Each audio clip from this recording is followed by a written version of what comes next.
Hey guys, happy fall, happy Halloween.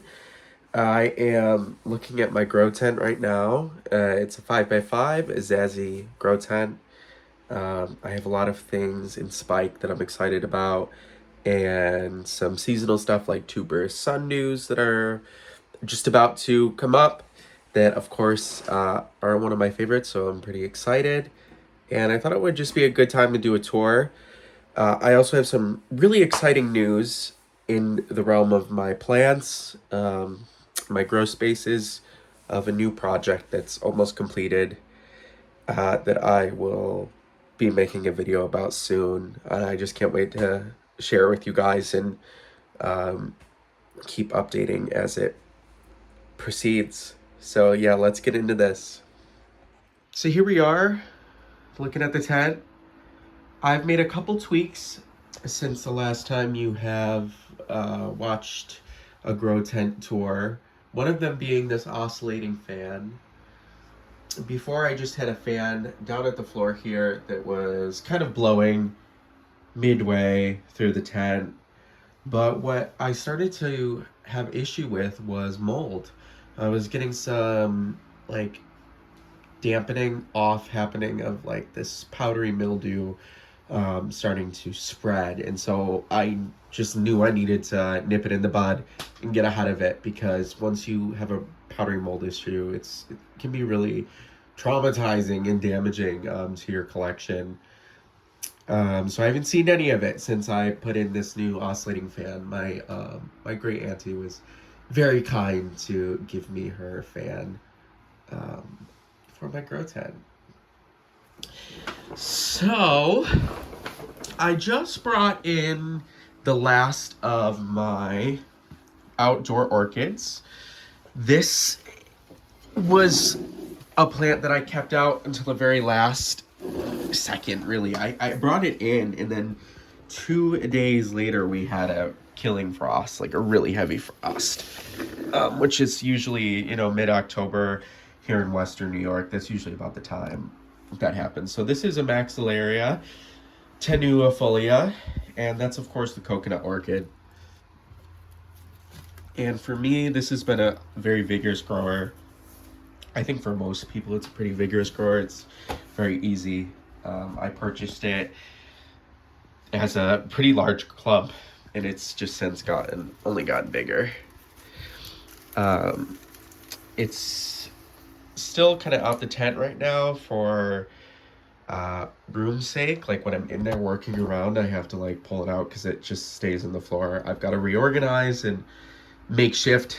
Last winter it was underneath that table, so I'll probably do that again. But before I put it away and tuck it away, it needs a good cleaning up. So I'm gonna do that today. But yeah, there it is.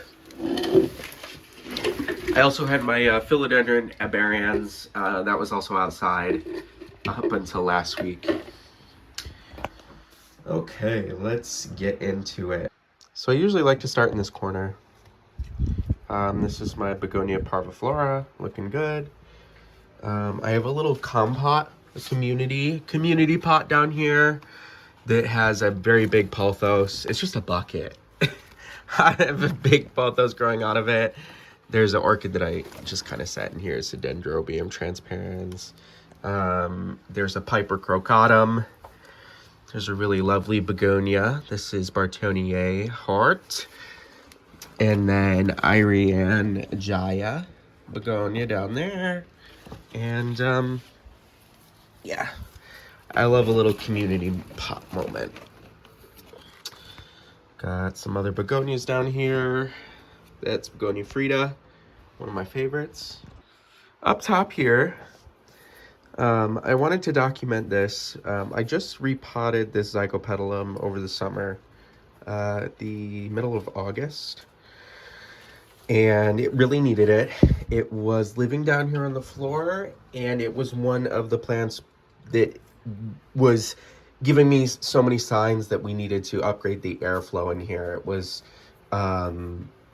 had a lot of dying off. It had some mold, had a little rot going on. So I went into crisis crisis team to try and just like avert it and totally repot it, move it up here where there's more airflow, and it also developed some pests that I just kind of let it get away from me.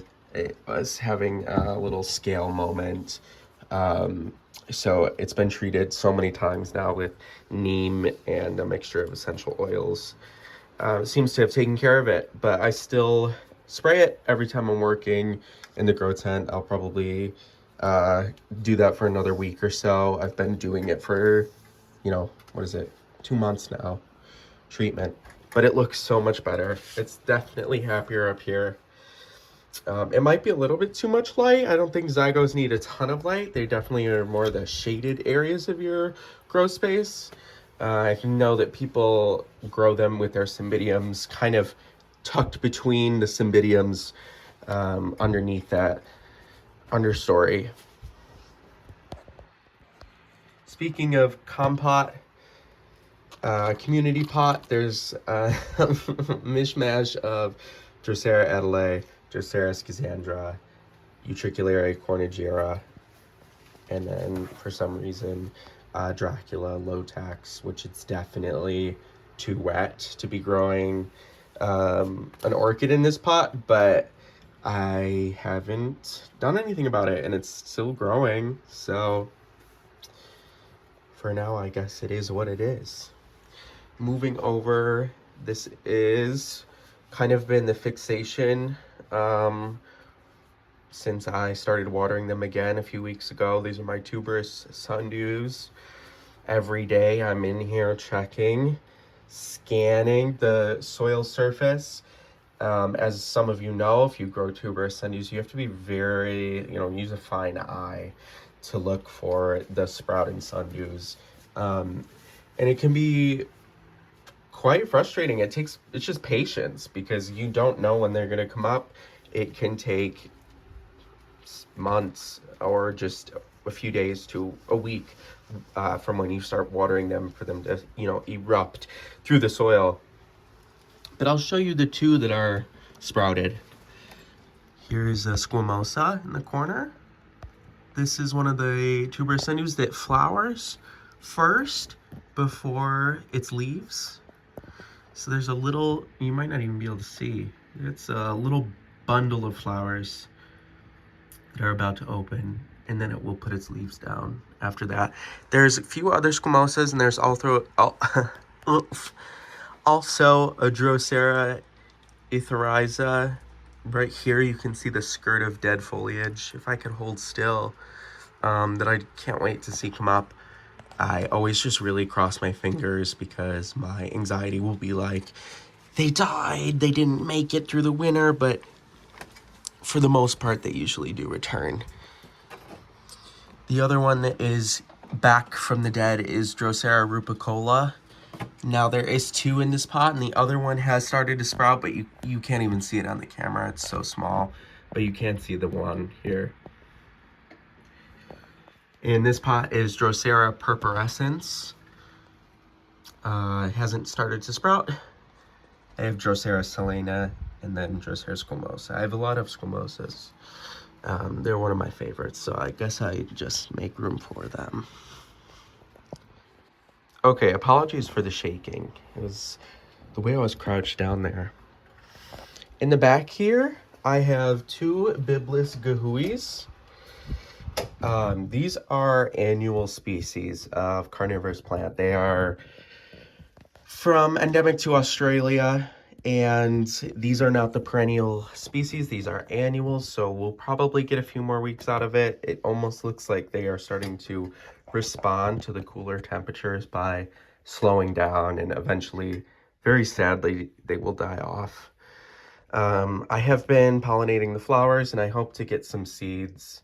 It would be really nice if they drop some seeds into some of my other sundew pots and they just sprout, but more than likely I'll have to save the seed, do some gibberellic acid or smoke disc. I've never sprouted Biblis gahui, only liniflora. Here's a couple pings I missed. Here's Nepenthes lingulata. I've grown this plant for a really long time, and it's just Been quite a slow grower for me, but it reminds me of Niagara, those dark pictures. Really, really gorgeous plant when it gets older. My sundews, there's really not much to report. Probably gonna skip over these. There's just a bunch of rosetted sundews, a dying Drosera spiralis, which is sad because I love that plant. But I guess it's run its course. And then Drosera venusta. By run its course, I mean I repotted it and it was traumatized and it never really recovered. So that's just the name of the game sometimes. Capensis. Here's my Helianthera heterodoxa. It's still throwing up a bunch of more flower spikes, but I'm probably going to cut those off because there's already one up there, and it was really all I just wanted to see a Helianthera flower. I've never had a Helianthera flower before, so I just wanted to enjoy that, but I don't really want it wasting a ton of energy on new spikes. So I'll probably cut those off as pretty as they are. My forkleaf sundew in the back. Helianthera cuttings, cephalotus cuttings. You might notice from my last video, my big cephalotus is missing. It's because I sold it. I just took a bunch of cuttings of it, and I was just pretty low on space, and to be honest, needed the cash, and I had a friend who was interested, so I sold it, and I just plan to regrow it from cuttings, and yeah. Here's some pings, my little pingdom. Here's a really nice bromeliad. This is epidendrum. This is a pretty rare epidendrum actually, but of course I don't have the tag in there. Nepenthes Ceciliae, Drosera adelae. This is Begonia woolnii. There's a Streptocarpus that's in bloom. Some begos. This begonia is one of my pride and joys. I was so stoked. This plant is Begonia frobelii. It's a tuberous species from Brazil, from the higher elevations, and it went dormant for me last, shucks, it probably was like late winter, honestly, and the person I got it from, which was from Mountain Orchids, Darren had told me that he didn't really let them go dormant for a very long time, or didn't let the pot dry out all the way.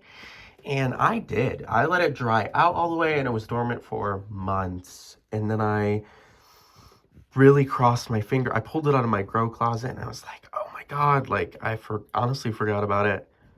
I put some water in the pot, and here we are. A few weeks later, it's been over a month, in a few days, month and some change, since I brought it out of dormancy, and I just repotted it, and it's taking to that well. It actually looks really nice. It's going to get a lot fuller, and hopefully we'll get some bright red flowers that the species is known for. I'm going to cruise along here because I see my time has really been yapping. This is a Vanda orchid. This is one I got from Virgin Water Gardens in 2018. It was one of my first Vandas that I kept alive. I've killed many of Vandas in the past, but this is because it's a Asco something. It's a complex hybrid. It makes it a lot easier to grow, and I grew it outside all summer, and I brought it in. One of the first plants I brought in because it does not like the cooler temperatures, and we get really cold nights here in the fall. So I brought it in like September, beginning of September, and I just saw this spike the other day. I didn't even see it developing. It was very much so a surprise, and I'm really happy about that. It's a Ascocenda, Rankostylus, and a Vanda hybrid.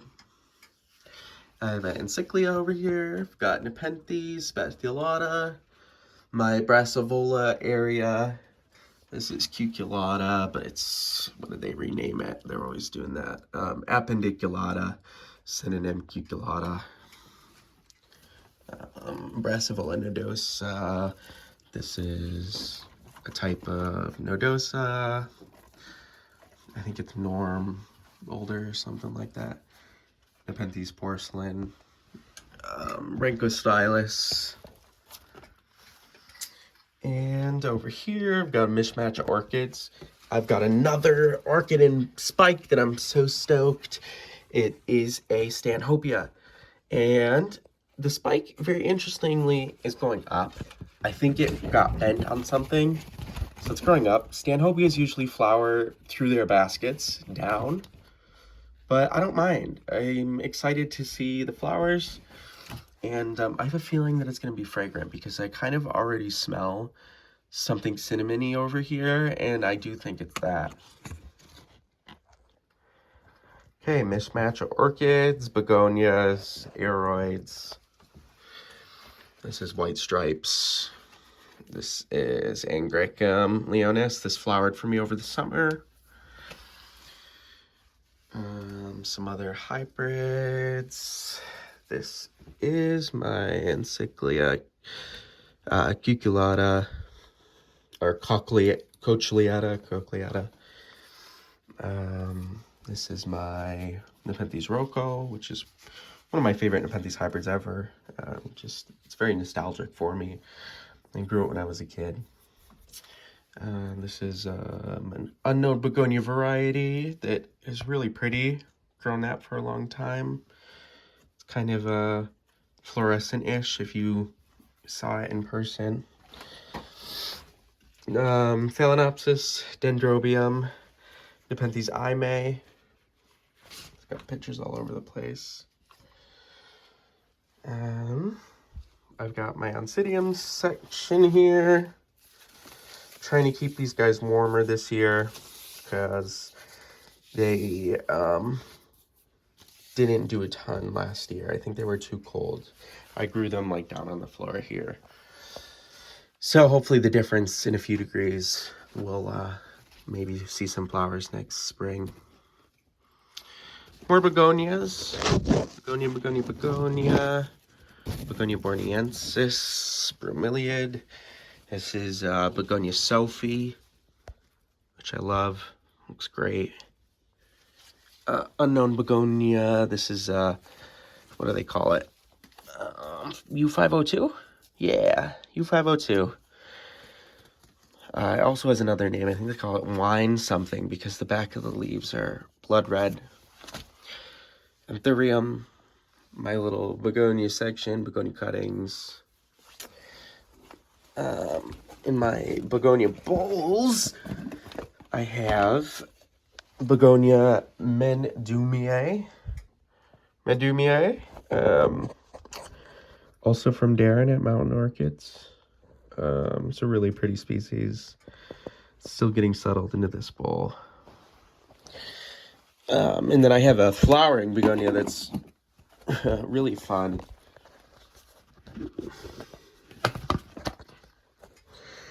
Vinker Hovenii. Yeah. I have some bag orchids that I am trying to save. I quarantined these for several weeks. They're seedlings orchids from Lowe's. If you don't know what the bagged orchids are, they're like the better or grow more. But sometimes you find some really interesting varieties. So these are just some complex hybrids. I quarantined them for a few weeks, sprayed them down. I just keeping an eye on them. We'll see how those progress. Yeah, guys, I think that's pretty much it. Begonia dredgii, rabbitfoot fern. Yeah, just kind of need to do some fall sprucing up of things, picking things up, trimming. But I just wanted to show you all the stuff I have in spike and flowers and the tuberous sundews before they grow, because you'll see the transformation is really amazing. I missed my Renko stylus in the back here. Hopefully I get a flower on that someday. I would really love that. So yeah, guys, I think that's it. Please stay tuned for some really exciting news that I just can't wait to share and can't believe it's coming true. Says my Nepenthes Thorelii, Crossover Silicoides. But yeah, I'll see you in the next one. Bye guys.